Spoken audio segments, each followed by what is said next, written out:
could have been an All-American having you in front of me. No, Representative Mary, thank you for speaking, and the Mayor David Bronson and Major General Fleur, I really appreciate all you do. And Adjutant General Sachs and the tribal leaders and stewards of these sacred lands, and all service members and families at Joint Base Elmendorf-Richardson and distinguished guests. I join you on this solemn day to renew our sacred vow: never forget, never forget. We never forget. Each of us, each of those precious lives stolen too soon when evil attacked. Ground Zero in New York, and I remember standing there the next day and looking at the building. I felt like I was looking through the gates of hell. It looked so devastating because the way you could, from where you could stand. Shanksville, Pennsylvania, the Pentagon in Virginia. I spent many 9/11s in those hallowed grounds to bear witness and remember those we lost. Every day, but especially the last few days, their memory has been with me.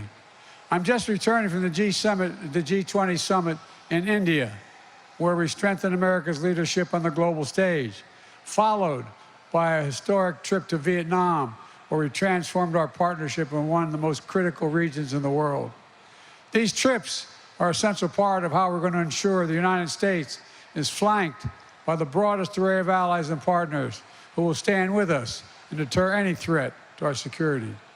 To build a world that is safer for all of our children, something that today of all days we're reminded of is not a given. Because through this military base is located on Ground Zero, we know the distance did not dull or diminish the pain we felt all across the nation of September 11th. Because we know that on this day 22 years ago from this base, we're scrambled in high alert to escort planes through the airspace. Alaskan communities opened their doors to stranded passengers. American flags sold out in every store and were placed in front of seemingly every home. We know that on this day, every American's heart was wounded, yet every big city, small town, suburb, rural town, tribal community, American hands went up, ready to help where they could, ready to serve like so many of you here, ready like Chief Master Sergeant Shady Traylor here with us today, who had recently started college when Flight 93 went down a few miles from Shanksville. She said, and I quote, "I immediately knew I wanted to sign up and suit up to serve my country." Ready like General Eifler, who said on that day, "When our nation calls, we must be ready." It called, and we went without hesitation. My fellow Americans, September 11th, 2001, tested our strength, our resolve, and our courage. The billowing smoke and ash that darkened the clear blue sky that September day. The shredded steel and concrete slabs that rained down from the World Trade Center. The plume of fire that shot up in the sky in Pentagon. I remember seeing as I got off the Amtrak train on my way to work in the United States Senate. The pit into the earth in Shanksville, a testament to the unbreakable courage and resolve of the American people. But we'll never forget that when faced with evil and an enemy who sought to tear us apart, we endured. We endured. But while every year we mark this hallowed day, it's never easy. To anyone here or anyone across the country who's grieving a lost child, parent, spouse, sibling, friend, or coworker, to all those who still bear the wounds from the searing September morning, I know how hard it is on a day like this. How can we reopen that wound? It's like opening a black hole in your chest, sucking you into it again, bringing you back to that moment when you saw the news, the moment you got that phone call, the moment you realized you'd never say again, "See you later, Mom," or "Talk to you soon, son." Think of everything your loved one might have done if they had a little more time. What would they have done? And though that can leave you so hollow, it also makes you full at the same time. On this day, I'm thinking about a friend of mine named Davis, who grew up with me in Delaware. 22 years ago, he and his family had just passed the first year without their youngest son of 3 sons, who died in a boating accident at age 15. His oldest son, Davis Jr., was just 6 days into a new job on the 104th floor of the South Tower of the World Trade Center. Davis went straight to ground zero to search for his son, search deep into the last, as he referred to it, innings of hope, as he put it. A few days later, I called David to talk, as fathers know, about losing a piece of your soul. I was on my way to speak to students at the University of Delaware to try to make sense of what happened. And guess what? Having lost 2 sons within a year, Davis told me, "Just tell them, Joe, don't be afraid. Don't be afraid." The terrorists stole 2,977 souls that day. 2,977 souls, forever rolling the future of so many families and the story of our nation. But those terrorists could not touch what no force, no enemy, no day ever could, and that is the soul of America. What's the soul of America? It's the breath, the life, the essence of who we are. The soul is what makes us us. The soul of America is based on a sacred proposition that we're all created equal, endowed by our Creator with certain inalienable rights: life, liberty, the pursuit of happiness. We haven't always lived up to it, but we've never walked away from that proposition either. The soul of America is the fortitude we found in the fear of that terrible September day, the purpose we found in our pain, the light we found in our darkest hour, an hour when terrorists believed they could bring us to our knees, bend our will, break our resolve. But they were wrong. They were dead wrong. In the crucible of 9/11 and the days and months that followed, we saw the stuff America was made of. Firefighters and police officers and other first responders running into an inferno of jet fuel debris at ground zero, breathing in toxins and ash that would damage their own health, but still refusing to stop for months. Civilians and service members of the Pentagon rushing into the fiery breach again and again and again to rescue their colleagues in the Pentagon. The Patriot passengers on Flight 93, think of this, who did not know the horror that awaited them, but they confronted the unimaginable, fear and terror, with absolute courage. It's astonishing. The poet Maya Angelou wrote, "History, despite its wrenching pain, cannot be unlived. But if we faced it with courage, we need not live it again." My mother had it put it a different way. My mother was a 5'2" little Irish lady who had a backbone like a ramrod. She used to say, and I mean this sincerely, "Courage lies in every heart, and the expectation is that one day it will be summoned." On September 11th, it was summoned at 9:57 a.m. It was summoned, and 40 incredible women and men in Shanksville answered the call. Civilians, they gave their lives, and in doing so, they gave life to their country. We saw that courage at ground zero in the Pentagon, and we saw it in so many other ways. These are our heroes, like the faith community leaders all across the country, who pushed back against the fear and hate they saw directed at Muslim Americans and Middle Eastern Americans of South Asian descent. Heroes like all of you, the brave women and men of the armed forces who never faltered, you never failed to defend our nation, our people, and our values in times of trial.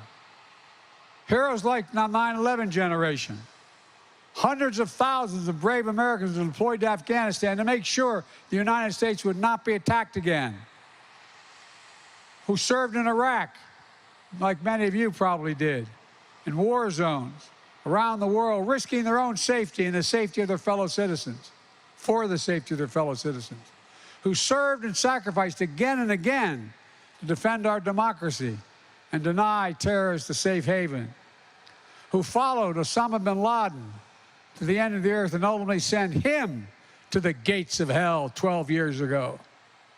And then last year, I made the decision to take out Zawahiri, the #2 who met the same fate. And today, our intelligence community has recently assessed in a declassified memo that al-Qaeda threat from Afghanistan and Pakistan has reached a historic low. So all this has changed over the last 22 years. The resolve of the American people has proved we never bow, we never bend, we never yield. Our longest war is over, but our commitment to preventing another attack on the United States and our people and our allies will never, never rest. Never. Terrorism, including political and ideological violence, is the opposite of all we stand for as a nation that settles our difference peacefully under a rule of law. We're going to continue to track terrorist threats in all forms, wherever it may be. We're going to continue to disrupt terrorist activity wherever we may find it. And I will never hesitate to do what is necessary to defend the American people, just as I will never forget our sacred duty to those of you who serve. Never before in our history has America asked so much for so many over such a sustained period for our all-volunteer force. You make up 1% of the population. You're the strength, the venue, you're the backbone, you're the sinew of America. As a nation, we have many obligations. But I've been saying for 30 years, we only have one truly sacred obligation: to prepare those we send into harm's way and care for them and their families when they return home and when they do not return home. It's an obligation, not based on party or politics, but on a promise that unites all Americans. And together, over the last 2.5 years, I've worked to make good on that promise, signing more than 25 bipartisan laws to support our service members and veterans and their families and caregivers and survivors. We will not stop. We owe you. We owe you big, and it matters. Across the country, many Americans heard our nation's call in the days right after 9/11. And there were those who were just children, not even born yet when this happened. But when their time came to choose to serve, not because they saw something, but because they felt something, like many of you did. The same feeling that brought Americans together on this painful day 22 years ago. Unity. Now, it shouldn't take a national tragedy to remind us of the power of national unity. But that's how we truly honor those we lost on 9/11. By remembering what we can do together, to remember what destroyed, what we repaired, what was threatened, that we fortified, what was attacked, and an indomitable American spirit prevailed over all of it. Ordinary Americans responding to extraordinary and unexpected ways. That's who you are. You are the soul of the nation. That's not hyperbole. To me, that's the central lesson of September 11th. Not that we'll never again falter or face setbacks.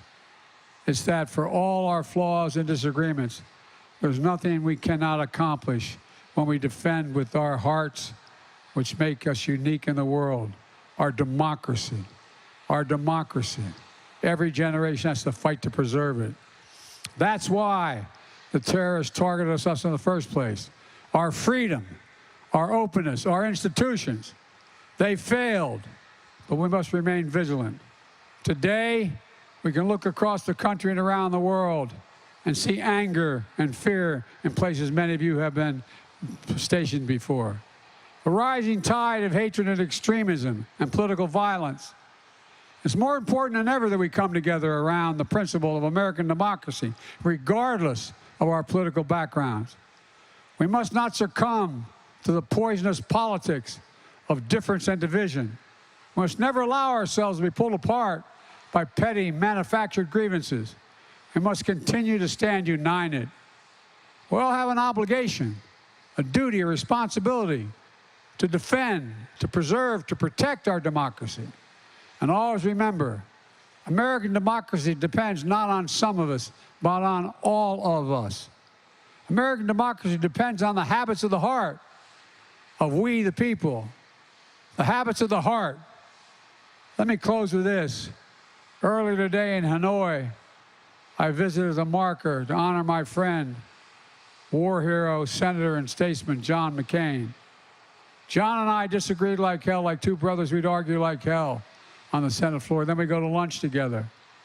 I went out to see John just before he passed away at his home. As I was walking out, I put my hand on his chest, and he pulled me down. He kissed me. He said, "I love you. Will you do my eulogy?" John and I were friends, like a lot of us who had differences. Like Ted Stevens and I were friends. We disagreed, but we're friends.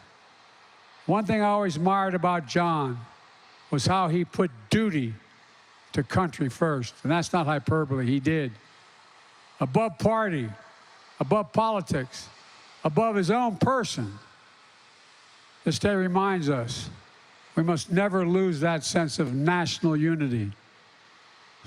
So let that be the common cause of our time. Let us honor September 11th by renewing our faith in one another. Let us remember who we are as a nation. We never forget. We're never afraid. We endure. We overcome. We are the United States of America. And there is nothing, literally, historically, nothing has been beyond our capacity when we set our mind to it together. Well, God bless you all. May God protect our troops. Thank you.